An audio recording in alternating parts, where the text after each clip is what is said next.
ఇక్కడ పెట్టా షో అయిపోయిందా చేతిలోనే అయిపోయిందా చేతులు అయిపోవడం ఏంట్రా కింద దాంతో అయింది మన అచ్చారావు అడిగాడు కదా బాబు పేద సుడిగాడు డంకాపల సన్ను 3 రోజులు అడిగా పడతాయి సీక్వెన్స్ అన్న షో ఆడే కొడతాడు. అసలు భారత కాలంలో పాండవుల తరఫున మా అచ్చారావు దూతమాడి ఉంటే దుర్యోధనుడి భార్య ధర్మరాజు తొడపై కూర్చోవలసి వచ్చేది. అప్పుడు మనం కురుక్షేత్రం పాండవరవసం నాటకాలు ఆడేవాళ్ళమా? ఎప్పుడు భక్త కుశీలా సతీ తక్కువ ఆడుకోవాల్సిందే.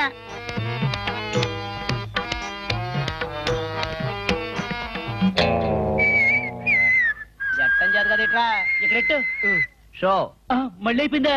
ఎంటెంట్ అయిపోతుంది ఎట్రా నీకు? వీడి చేతిలో ఉంది రేఖ కదరా బాబు. ఎర్రగొడ్లాడి జోదరేక అచ్చారావు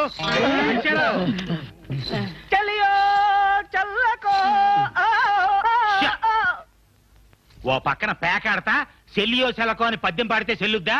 సెల్లదు. ముఖానికి కోటా కొట్టుకుని నెత్తి మీద కిరికీటకాలు ఎత్తుకున్నాక కరీం బీడీ కూడా కాల్చకూడదని మీ అందరికీ చెప్పానా లేదా? చెప్పాడా లేదా ఆయన?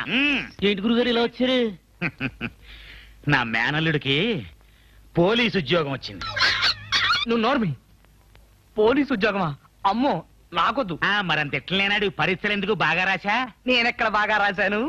తాజ్మహల్ ఎక్కడుందని అడిగితే తాడేపల్లిగూడెలో ఉందని రాశాను. చార్మినార్ ఎక్కడుంది అని అడిగితే సిగరెట్ పెట్టి మీద ఉందని రాశాను. అయినా నీకు ఉద్యోగం వచ్చింది అంటే నువ్వెంత వేర సుడిగాడివో ఆలోచించుకో. పద ఉద్యోగంలో చేరుదుగా. నేను వెళ్ళను మా. ఏ? అక్కడెక్కడో అంబాజీపేటలో ఇద్దరు కొట్టుకున్నారంటే ఇక్కడ నాకు అండర్వేర్ తడిచిపోద్ది. నాకు పోలీసు ఉద్యోగం ఏంటి? నేను వెళ్ళను. చూడు మేనల్డా, కాకి బట్టలేసుకున్న కాకిని చూసి కూడా జనం ఉచ్చోసుకుంటారు. నువ్వు పోలీసు అయ్యాక నీ బొడ్డు చుట్టూ ఉండే తోలు బెల్టుతో పెద్ద పుల్ని కూడా ఓ సర్కస్ చేయించచ్చు. ఎక్కువ